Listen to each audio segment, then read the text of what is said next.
नमस्कार दोस्तों, राधे राधे। जय श्री कृष्णा। ओम श्री कृष्णाय नमः। आप सभी का मेरे YouTube चैनल पर हार्दिक स्वागत है। भगवान श्री कृष्ण की कृपा सदा आप और आपके परिवारजनों पर बनी रहे। आज आप रसपान करेंगे माघ मास महात्म के 6ठे अध्याय का। इससे पहले के अध्याय अगर अभी तक आपने नहीं सुने हैं तो मेरे चैनल पर अपलोडेड वीडियोस को देख सकते हैं। आइए सुनते हैं माघ मास महात्म का 6ठा अध्याय।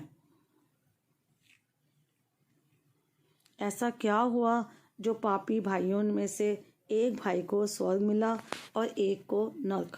हरे कृष्णा, राधे राधे। कल हमने माघ माह महात्म के अध्याय 5 में दत्तात्रेय जी द्वारा वर्णित अप्सरा तिलोत्तमा की सुंदर कथा का श्रवण किया था, जो उन्होंने राजा सहस्त्रार्जुन को सुनाई थी। आगे दत्ता जी कहते हैं कि हे राजन, अब मैं तुम्हें एक और पौराणिक कथा कहता हूँ, ध्यान पूर्वक सुनो। पूर्व समय में सतयुग के उत्तम निषेध नामक नगर में हेमकुंडल नाम वाला धनी वैश्य, जो कुबेर के समान था, वो रहता था। वो बहुत कुलीन, अच्छे काम करने वाला, देवता अग्नि और ब्राह्मण की पूजा करने वाला, खेती का काम करता था। वह गौ, घोड़े, भैंस आदि का पालन करता था। दूध, दही, छाछ, गोबर, घास, गुड़, चीनी आदि अनेक वस्तु बेचा करता था, जिससे उसने बहुत सा धन इकट्ठा कर लिया था।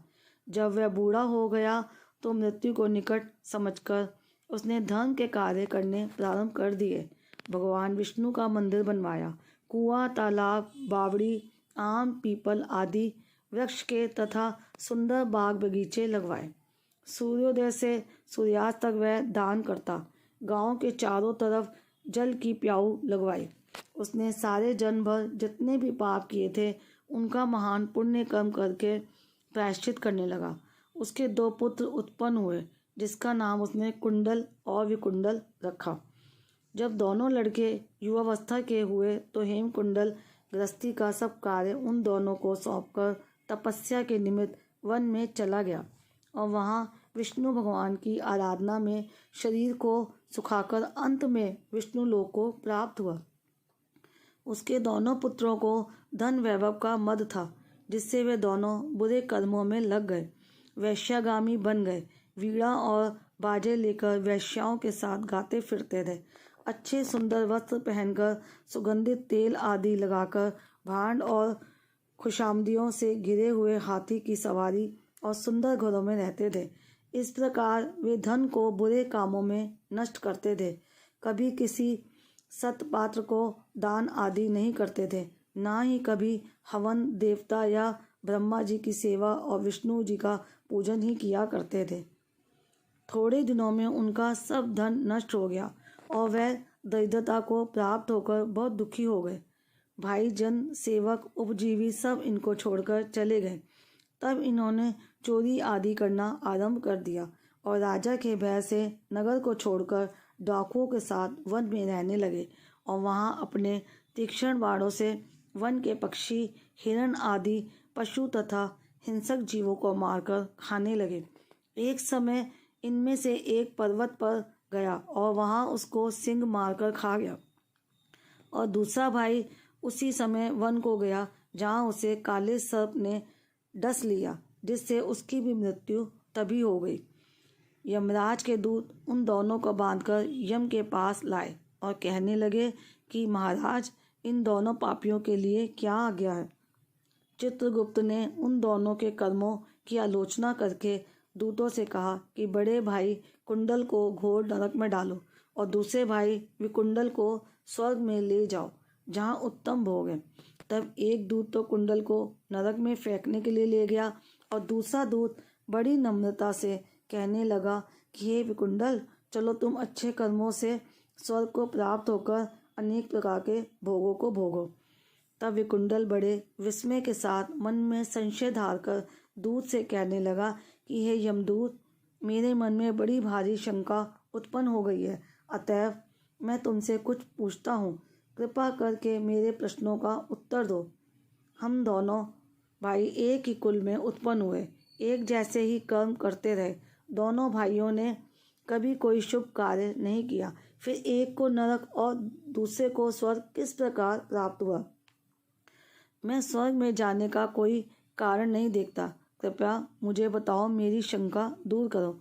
तब यमदूत कहने लगा कि हे विकुंडल, माता पिता, पुत्र पत्नी, भाई बहन से सब संबंध जन्म के कारण होते हैं और जन्म कर्म को भोगने के लिए ही प्राप्त होता है। जिस प्रकार एक वृक्ष पर अनेक पक्षियों का आगमन होता है, उसी तरह इस संसार में पुत्र, भाई, माता पिता का भी संगम होता है। इनमें से जो जैसे कर्म करता है वैसे ही फल भोगता है।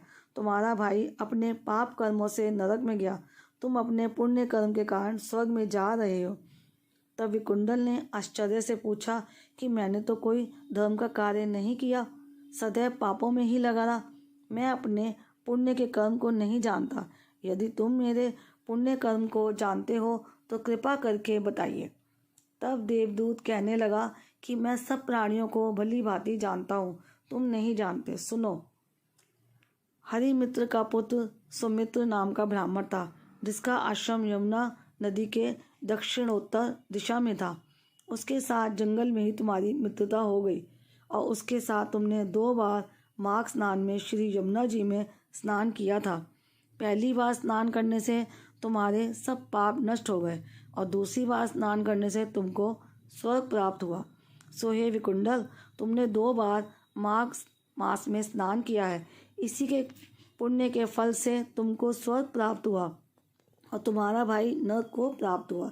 इसके पश्चात दत्तात्रेय जी कहने लगे कि हे राजन, इतना सुनकर विकुंडल अपने द्वारा अनजाने में किए पुण्य कर्म को सोचने लगा और मन ही मन विचार करने लगा कि अनजाने में किए माघ स्नान का ये फल है तो भाव से स्नान का कितना फल होगा। इसके बाद वे अपने भाई के दुखों को सोचकर दुखित होकर नम्रतापूर्वक मीठे वचनों से दूतों से कहने लगा कि हे दूतों, सज्जन पुरुषों के साथ 7 पग चलने से मित्रता हो जाती है और यह कल्याणकारी होती है। मित्र प्रेम की चिंता न करते हुए तुम मुझको इतना बताने की कृपा करो कि कौन से कर्म से मनुष्य यमलोक को प्राप्त नहीं होता, क्योंकि तुम सर्वज्ञ हो। यमदूत ने जो उत्तर दिया उसका श्रवण हम कल की अध्याय 7 में करेंगे। माघ माह महात्म, अध्याय 6 समाप्तम। प्रेम से मन से जाप करते रहो। हरे कृष्णा कृष्णा कृष्णा हरे हरे, हरे राम राम राम हरे हरे। कलयुग केवल नाम आधारा। नाम जाप से ही कृष्णा प्रेम और मुक्ति पाई जा सकती है। आज की ये वीडियो आपको कैसी लगी मुझे कमेंट बॉक्स में ज़रूर बताइएगा। और अगर आप मेरे चैनल पर पहली बार आए हैं तो चैनल को सब्सक्राइब करने के साथ साथ बेल आइकन ज़रूर प्रेस कीजिए, ताकि माघ मास के अगले अध्याय भी इसी तरह आप नियम पूर्वक मेरे चैनल पर सुन सकें। राधे राधे, जय श्री कृष्ण।